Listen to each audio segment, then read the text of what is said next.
Welcome to the Talkin Vols Network. My name is Boogie Bentley. I know what you guys are thinking. Boogie, what are we doing? Another season prediction video? Yeah, it's that time of year. It's June, and yeah, we're talking a lot about recruiting. Tennessee has a huge weekend coming up on Saturday. Williams Winneri is going to be in town. Kamarion Franklin, big four-star offensive tackle. Daniel Calhoun's going to be in town. One of the top priorities in-state. Edwin Spillman's going to be in town. Jordan Burns, Marquez Easley, tons of guys are going to be on campus this weekend. We're going to continue to talk recruiting throughout the month of June and into July. But it's that time of year where all the different media outlets start to put out their predictions. So I like to kind of take those and break them down, see what they think, what they're looking at, what they expect from this football team in 2023. Because look, we are right around the corner. We're less than 2 months away from fall camp, and then it is full steam ahead covering this football team, year 3 under the Josh Heupel era. What do you guys expect? Jump into the comments and let me know. What is your season prediction? 9 wins, 10 wins, 11 wins? Does this team take a step backwards? What are you accepting? What are you comfortable with in year 3 of the Josh Heupel era? I would love to hear from you guys. We're going to get into it and talk about it. We're going to take a listen to JD Pickell over at on3.com and where he has this football team. But as always, do me a favor, smash that thumbs up just below the video. That is quick, free, and easy. It helps the channel. I would greatly appreciate it. Also, if you are new to the Talkin Vols Network, welcome. We're not experts. We're not insiders. We're not media. This channel is for the fans, by the fans. We're building a community of Tennessee fans right here on the Talkin Vols Network. That's what sets us apart, makes us different from every other outlet right here on YouTube. But if you like what we do, make sure you subscribe, click that bell for notifications. You're not going to miss out when we go live or when we drop a video. Going to be live on Thursday night, tomorrow night at 7 p.m. Eastern time. Sports Talk Jay is going to be in the house. I know a lot of you guys are excited about that. Looking forward to talking some football with him. Also on the recruiting front, Saturday night, 8 p.m. Eastern time, Boo Carter is going to make his decision where he's going to play college football. We're going to go live about 30 minutes prior, probably around 7:30 p.m. Eastern time. We'll be waiting for Boo Carter to make that commitment. So come hang out. We're going to cover it live on the Talkin Vols Network. But let's jump into it. Let's take a listen to JD Pickell. Kind of opens this thing up talking about the overall expectations, what to look for from this football team in 2023. Let's take a listen. Let's talk about just the all-encompassing view of this team. Because I think it needs to be said, there is a very high boom factor when it comes to Tennessee. Hendon Hooker's gone. Jalen Hyatt's gone. Some people outside of the Tennessee circles are saying, oh, great, Tennessee's going to really fall off now. They're going to go back to winning 7 games. And Josh Heupel got lucky having Hendon Hooker and Jalen Hyatt, but, that's not who they're going to be long-term. Well, Joe Milton. That's not who they're going to be long-term. Now, he's talking about outside noise, other fan bases that are on the outside looking in, and they see Hendon Hooker off to the NFL, Jalen Hyatt gone, Cedric Tillman gone, B.Y. gone. You're losing your best offensive tackle in Darnell Wright, gone. Does this team go back to winning 7 games? Now, he's talking about outside noise, but is some of that on the inside? Are some of you guys feeling that way? Is it battered Vols syndrome? Do we look back to Butch Jones and say, man, Josh Dobbs really extended his time at Tennessee. Josh Dobbs really saved Butch Jones's tail while he was the head coach at Tennessee. And now it's battered Vols syndrome. You kind of look now and it's like, man, Hendon Hooker really kind of came in and shined. You know, we all hope that Joe Milton's that guy. I think Joe Milton can be that guy, but we also know that he lost this starting job at one point, and Hendon Hooker kind of came in and saved the day. Is it battered Vols syndrome? Is it creeping around in the back of your head? Are those the thoughts that you are having going into 2023? Because it's easy for me to sit here and say this football team is going to go out and win 9 games, but do you believe it? Do you have the confidence, or is there a little bit of battered Vols syndrome hanging around in the back of your mind? Milton steps into there, and there's a lot of people that they understand he's not Hendon Hooker, but he's also got some tools that Hendon Hooker didn't have. Like Joe Milton can sling the rock. And it doesn't translate to the football field necessarily, but y'all saw him throw that orange 90 yards. Now, you don't play football with oranges, but I'm just saying the arm strength on this cat is ridiculous. Really big frame, very durable, good athlete. There's a lot he brings to the table here. And there's a lot for Tennessee when it comes to what they're going to do in 2023 that resides with Joe Milton and him being that dude. I know we can talk about defense. We can talk about the offensive line. We can talk about the secondary. So many questions about this team that may impact your decision when you're trying to make your way too early season predictions. But how much of this falls on Joe Milton? How much of the success? If I told you right now that Joe Milton was going to go out and play every single game and look like he looked in that Orange Bowl, how many games would Tennessee win? Are you jumping on 10 wins, 11 wins? Would you have the confidence because of Joe Milton? And then how much of that battered Vols syndrome sneaks in and you say, man, what if we get the Joe that we got 2 years ago, not the Joe that we saw in the Vanderbilt game or in the Orange Bowl? How much of this season, how much of this football team is on the shoulders of Joe Milton? That's why you come to Tennessee. That's why you play in the SEC, is to thrive under that pressure. But can Joe Milton get it done in 2023? You guys know me. I'm a Joe guy. I ride with Joe. I think Joe's going to be just fine. But sometimes a little doubt starts to creep in. Let's hear more from J.D. Piquel. Okay, so I'll say this. I am buying the Josh Heupel hype 1,000,000%. I'm bought in. I bought all the Josh Heupel stock very early in the year. I would also say this. You have earned the right in Knoxville to talk about a college football playoff berth. You have, because you beat Alabama last year, kind of fell off the wagon against South Carolina. You know, Hendon Hooker got hurt. Like, there's a lot that goes into those, but you look at how this thing is built with Josh Heupel running the show now. Tennessee, I believe, is going to have a chance in every single game that they play. So that's for starters on Tennessee. It hinges on two things for me. Being able to make the college football playoff, that is, and winning the SEC and all that. Two things. The first of which I kind of already alluded to, and that's quarterback play. Joe Milton has still got Hendon Hooker-sized shoes to fill in terms of production, in terms of leading this offense. And this offense now, there's a lot made about how quarterback-friendly it is. Maybe that's true, but there's also a lot required of the quarterback. I mean, they run a play that feels like every 10 seconds. Like, they are going no huddle, no mercy. And they also ask the quarterback to get them in the right play when they're going so quickly. So you're responsible for a lot if you're the quarterback at Tennessee. So Joe Milton has to be able to pick up where Hendon Hooker left off.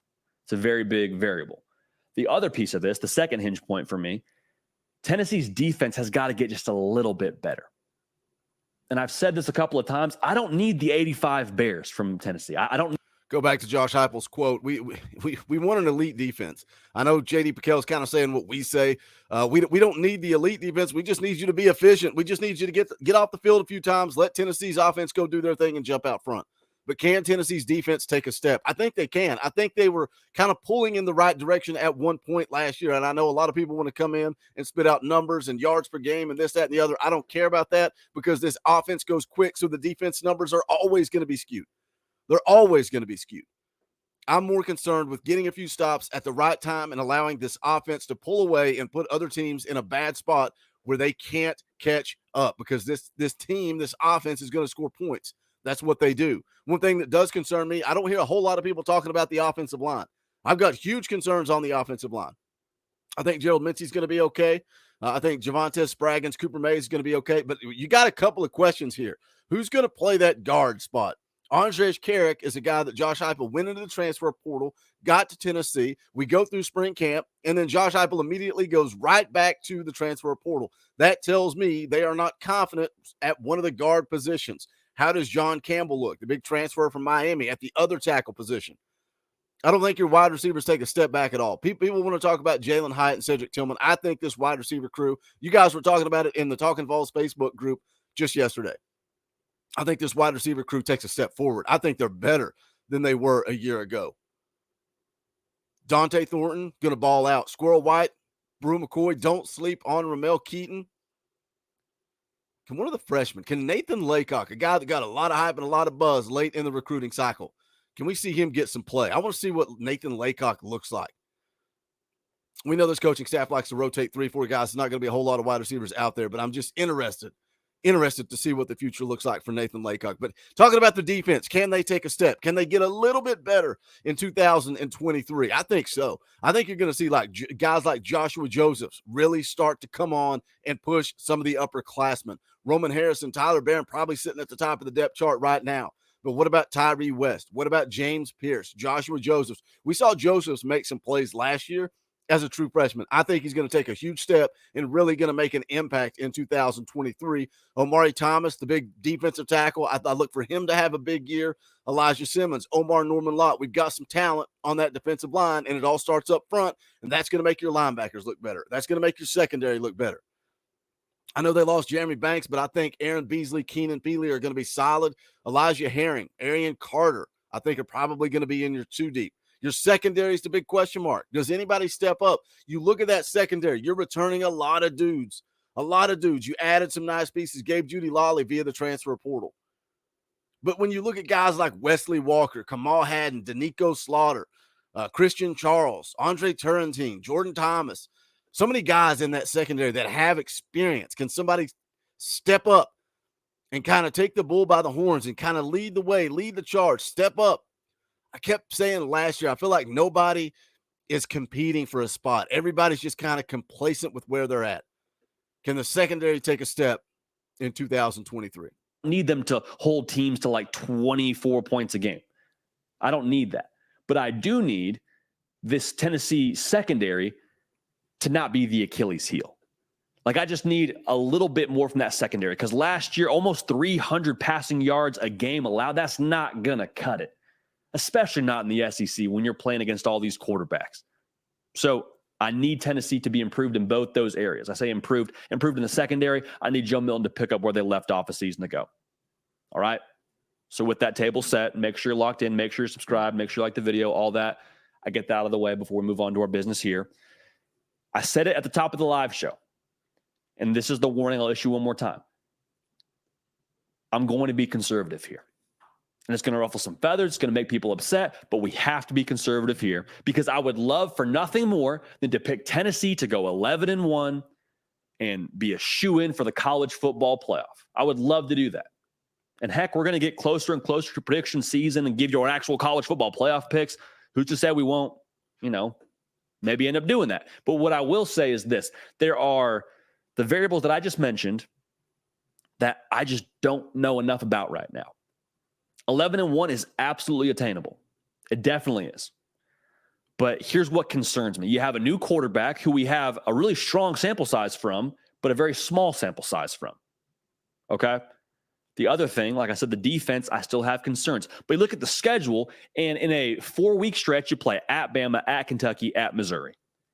I don't love that. I think especially Kentucky and Missouri are sneaky. Bama's going to be Bama. This is where you got to be realistic. And I know a lot of you are going to come in, you're going to put your comment, you're going to say 11 wins, you're going to say undefeated, national championship. It is what it is. But when you look at the schedule and you look who they have to go on the road and play, that's what concerns me. That's what puts me at 9 wins, because you have to go on the road and play Florida. You have to go on the road and play Alabama and Kentucky. Those are games that you can lose. You can lose all 3 of those games. You've got Georgia coming to Neyland Stadium, Texas A&M. What does Texas A&M look like? Say it all the time. Jimbo does less with more. He's notorious for that.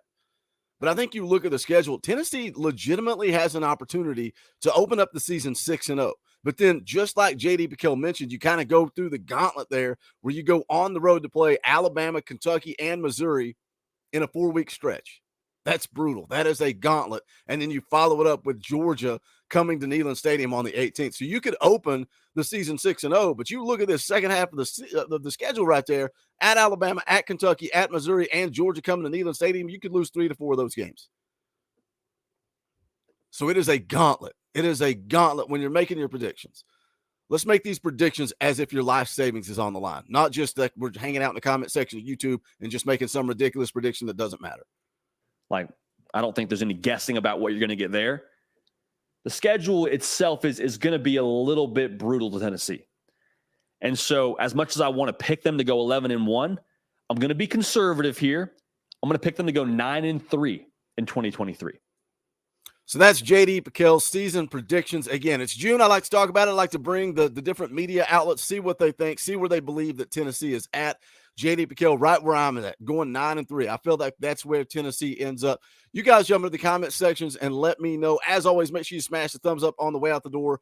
Tonight at 7 p.m. Eastern time, they're going to be dropping the 2024 season opponents, SEC opponents for Tennessee. I know a lot of the media outlets are going to be covering that tonight at 7 o'clock. I will probably wait, drop a video on that in the morning. And then again, Sports Talk Jay going to be in the house tomorrow night. Saturday, myself, Coach Jay, going to cover the Boo Carter commitment around 7:30 p.m. Eastern time. Wednesday, June the 21st, 7 p.m., Dell Dowden, lead recruiting reporter for the Tennessee rival site, is going to be in the house. Tons of fun content coming your way. Going to continue to cover recruiting. But like I said, smash the thumbs up. Jump into the comment section. You guys know where to go check out the merch. Bonfire.com/store/talkinvols. Also, make sure you hit that join button down below. You can become a member of this channel for just $1 a month. We appreciate the support. This one went a little long, but I wanted to hear what J.D. Piquel had to say about Tennessee in 2023. But it is going to do it for this one. This is the Talkin Vols Network. My name is Boogie Bentley. Go Big Orange.